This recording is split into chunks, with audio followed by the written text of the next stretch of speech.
What's going on, Lake Pro Tackle fam? I hope you're having a wonderful day. This video here, we're going to be going over some of my ideas on the pre-spawn time of the year. I do want to kick it off by saying pre-spawn can be very, very different, not just in your own bodies of water next to where you live or where you're going fishing, but all across the country. So this specifically is going to be more represented of like a Texas pre-spawn here, where water temps are still sub 50, starting to warm up into the low 50s.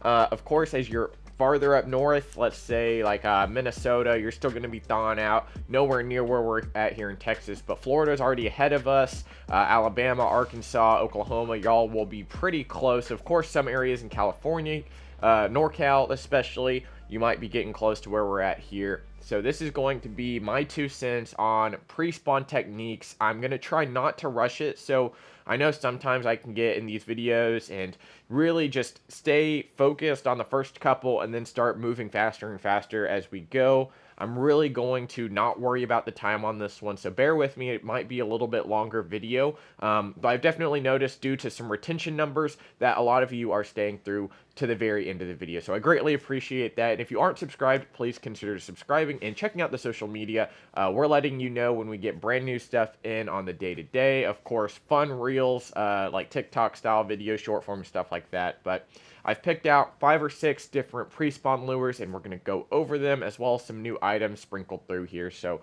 getting it started, the pre-spawn again, what I'm considering pre-spawn for me here currently is very pre-spawn. So early stages of pre-spawn, moving out of the winter transition.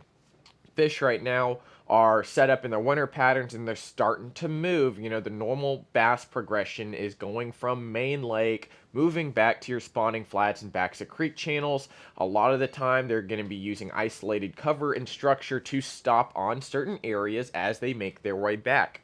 Of course, certain sections of your lake will be warmer, will be cooler, will heat up faster, maybe heat up slower. So as I'm moving around, whether it's a pond or a bigger body of water, of course, like a lake, I'm always typically looking for something that suits my specific style that I want to do that day. If I really want to go up and commit to looking for early pre-spawn fish up in the shallower dirty water, which will heat up a little bit faster, I've got certain techniques that I'm going to be using as opposed to focusing on some of those that are still in the winter pattern. And that's going to be more geared towards your A-rigs, your jerk baits, forward-facing sonar stuff, as well as being slow and methodical with like a big football jig, a Carolina rig, blade baits, and stuff like that. So we're going to really focus on moving on those aggressive fish that are more typically focused on bait, more typically focused on isolated cover, moving towards the shallower and shallower water. So kicking it off, one of the most productive lures for me in the pre-spawn is going to be a crankbait.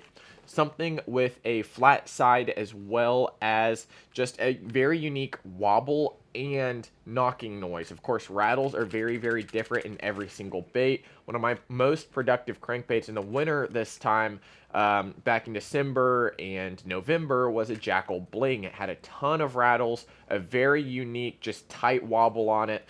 Moving into something that dives a little bit deeper here for the pre-spawn, this is going to be the Fritz Side 7. It's going to get down around that 5 to 7 foot of water on 12-pound line. This has a very subtle, just left-right movement on it. It has some rattles in there. It's a great pre-spawn lure, comes in a wide variety of colors, and the reason I'm choosing this guy right here is that it's just great all over the country. I don't know what it is. I fished a Fritz side from Texas all the way to to Wisconsin. It works everywhere. The great thing about it too is it doesn't really get stuck in the rocks. The way the bill is shaped, it's not a traditional round bill. It's actually got more of like a hexagonal bill where even though it's hitting rocks at a certain point, it's not going to have a huge deflection left to right because it's not a round bill. So that's another aspect that I do like on this guy here. I will change these hooks from the stock hooks to the Spear 71s or even Fangs. You can definitely go owner or Gamakatsu. I like EWG style hooks. However, in the springtime, a lot of the times these fish tend to really just slap at your bait. With the increased number of bait fish coming up from deep water, a lot of the time the fish get either one, really picky, or they get very specific and just try to slap at your bait, try to kill it as fast as they can. That way they can get, as much food around and eat as much as they can. So moving on from the crankbait, this is covering my 5 to 7 foot of water. Of course, you can throw it over structure and trees and stuff like that and still catch a ton of fish that way, more in open water situations. But typically with a crankbait, I'm looking for hard bottom, whether it's a shell bed, just road bed. You can find brush, take it over the top of it. It's a great way to get reaction strikes, and really, the faster I can work this bait, typically, the more bites I'm going to get, covering more water with that technique. Moving on, kind of going hand in hand with a crankbait is going to be, of course, a jerkbait. This is a great forward-facing sonar lure, the Vision 110 +1. You can work it relatively easy, anywhere from 4 to 7 foot of water, while maintaining that whole range of anywhere from like 4 all the way down to 9 to 10 foot of water, depending on your water clarity. Here in Texas, where I'm at, we've got about 2 foot visibility. I know if you're somewhere in Missouri or like Lake of the Ozarks, something like that, you've got very, very clean water. So this effectively can work in a wider range of areas. But this is a great pre-spawn lure. Like I said, these fish are looking to react. Speed is your friend a lot of the time. And that's it. That's one thing that a lot of people don't understand. The water's still cold, but these fish, especially the bait fish, are very, very active, and these bass are chasing them around at very high speeds that sometimes you can't even reel to, even with a 10-to-1 gear ratio. So a jerk bait, whether you're working flats, whether you're working a creek channel, whether you're on forward-facing sonar and finding schools of fish moving on the bottom, this is a great technique to do that. Of course, color is very subjective to your area, your bait fish population, kind of what the water clarity is, of course. French pearl is great for dirtier water. This one right here is going to be the sexy French pearl. It's a great, more natural looking one. We have IU colors, Wakasaki colors, GG threadfin's one of my favorites, as well as Tennessee shad. So many options in Vision 110, as well as other jerk baits. This is a very finessey jerk bait, by the way. We do have some Strike King and some Rapala and some Jackals that are great, more aggressive style jerk baits that you can work much faster than a Vision 110 +1 or just regular Vision 110. So moving on kind of from the hard baits, one of my most productive lures in the pre-spawn is going to be just a wacky rig. It's just insanely boring to me to fish a wacky rig. I don't like to go out and say, hey, I'm going to throw a wacky rig all day, but it's something I'm having tied on all the way through the post spawn. Whether you find those isolated structures down in around 10-15 foot of water, and you have the patience to either fish this on a weightless rig or something like a flick shake rig where with a little bit of weight, it can be extremely, extremely deadly because of the slow fall. Instead of being fast like a crankbait, you're giving them the complete opposite end of the spectrum, leaving it in their face, presenting it in such a way to where the fish is just like, shoot, it's right there, I'm going to eat it. So whether you're fishing around docks, isolated areas like dock poles or trees, timber, fence lines, anything isolated, I'm telling you, throw a wacky rig in it. If it's warm enough and conducive of, you think there should be a fish there, the wacky rig is going to draw in those bites. Of course, I love the Power Scent Generals, or the Max Scent Power Bait Generals from Berkeley. You can use Yamamoto Senkos. You can use a Yum Dinger. Typically, the reason I like the Max Scent is it actually sinks a little bit faster, I find, than like a Dinger or something like that. And the action on it is very, very subtle. It's more of a just tight wobble down. The Yamasenko has a great folding action, which produces a lot more vibration in the water. This is just dead stick calm. Just sinks, just super, I guess, unnatural look. I don't know if it's natural, unnatural. These just sink in a way that's a little more finessey, more my style. I like to use them on Texas rigs as well, light Texas rigs. But we're going to get into my favorite flipping baits here right now. Just a second, actually.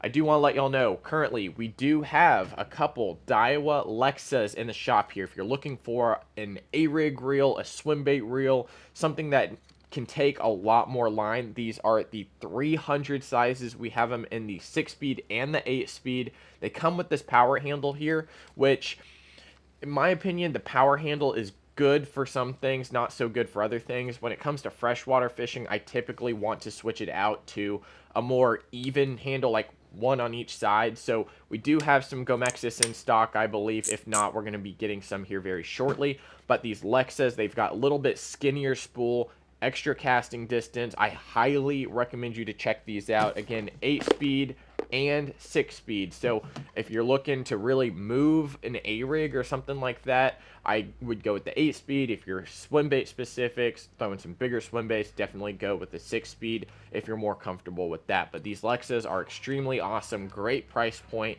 and you can check them out in the description as well. All right. Moving on here, one of my favorite flipping combos is going to be a flipping jig and a 4-inch chigger craw. Now, if you've watched us in the past, you know Tim, myself, we love a 3-inch chigger craw on a Texas rig or a wobble head. This is where I'm going to upsize. I know I've been talking finesse here, but when it comes to upsizing in the pre-spawn, it can be make or break. Speed is your friend, and also bigger opportunity for those fish. You know, big swim baits is a major player in the pre-spawn. Those fish don't want to chase down little itty-bitty shad all the time, but if you can present those little shad in a way to where it doesn't, you know, you're not making them work for it, they're going to be opportunistic. Likewise with a big craw meal, as craws start to come out when it gets warmer and warmer and warmer, moving into that 55 to 57 degree water temps, that's where I'm bringing this out. This is where it shines. I've got a 3/8 ounce flipping jig. This is specifically a pacemaker jig. It's going to be the adrenaline craw, I think, or adrenaline flipping jig. One of my favorite ones. The skirt doesn't stay on all the time. The band's here and there, I will say that, but I love the head style on it. I love the big hook. It's got a 4 or 5/0 hook. It's a good size hook. I've never broken or bent out these hooks, so that's saying something. I get stuck all the time with jigs a lot, but the 4-inch chigger craw is going to be a fine line between heavy action as well as subtle action, where it's a 4-inch craw. It's a bigger profile, but it's not going to have those rage flanges where it's just kicking all the time.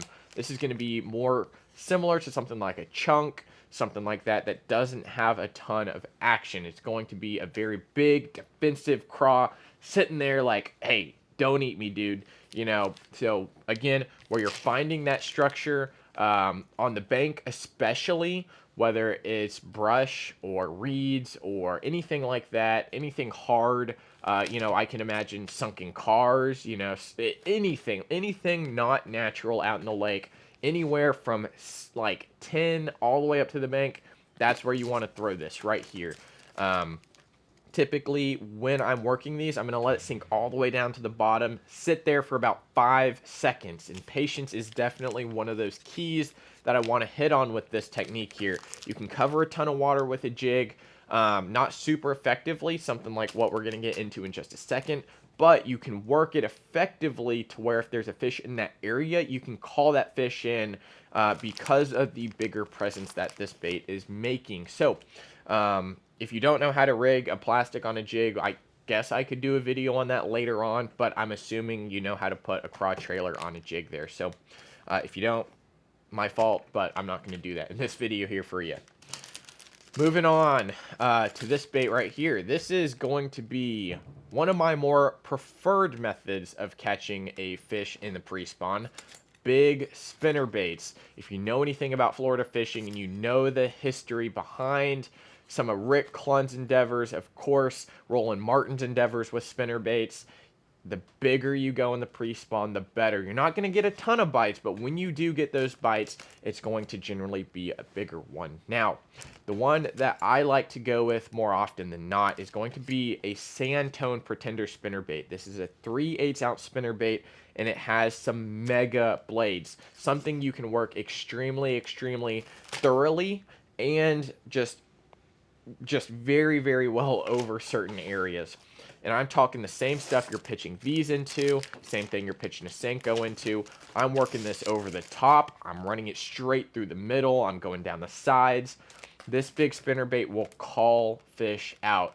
It's a 3/8 ounce with big blades, and that means you can't work it extremely fast. This is going to be a bigger line technique for me. I'm using 17-pound line, and these are all kind of typical, cranks and jerk baits, 10 to 12, Senko, braid to leader, 12, 15 maybe, 17 on the jig, 17 on my spinner bait here. You can go down to 15 if you want, but this pulls so much water. I highly recommend like a 16 to 18. 17 Seagar is going to be my preferred. And pair that with what you will on a rod. 7'3", 7'5" is going to be my go-to. I can launch it a long distance and still get a good hook set with a longer rod. But color matters here and there depending on your water clarity. If it's typical lake-looking color, I guess here in Texas we're talking about maybe a foot of visibility. Chartreuse and white is great. Bluegill's a great one. These Pretender spinner baits, again, 3/8 of an ounce. I can work them extremely slow throughout a laydown, throughout brush, something like that. And when it comes to finding brush as well as finding other structure in the water, you want to make sure you have a good pair of sunglasses. So guys, we do have a little promo going on right now. If you order, I guess I should blur this out. If you order something here in the relative next week or so, we're sending out these little coupon codes for a little bit off of some sunglasses, so make sure you check those out. We've got Costa's, Bajíos. Some of my favorites that I wear are the Reefed Pros from Costa, as well as the Nippers from Bajío. Sorry, mine just went blank there. Both of them have great warranties, great people behind them. Definitely check these out. And if you do place an order in the next week, we are sending out some coupon codes for your next pair of sunglasses, and you can check those out online. So definitely check those out. And it's very important that you make sure you are looking for structure all over the lake. One thing that I really enjoy going out and fishing, just fishing around, is that I can discover things that I just haven't seen before, whether they're newly planted brush piles or whether the lake just came down so much. I can see some of the structure that I was fishing when the lake was higher. Seeing it on live scope, just seeing it in real life definitely gives you, I think, more of a fresh perspective on, hey, I can target this area, it's going to be more effective. This laydown runs this way with the branch out there. I got to watch out for that, not snag it, stuff like that. That's kind of what I enjoy, and all these techniques here, they're very, very structure focused, as opposed to, or with the exception of like maybe a jerkbait and a crankbait. But of course, you're still looking for hard bottom areas, maybe brush piles out there. So I guess still, it's very important to use your ice scope, use your electronics, all in tandem to work together. Now, this technique is a topwater technique. It's just a finesse popper. This is specifically a Yellow Magic.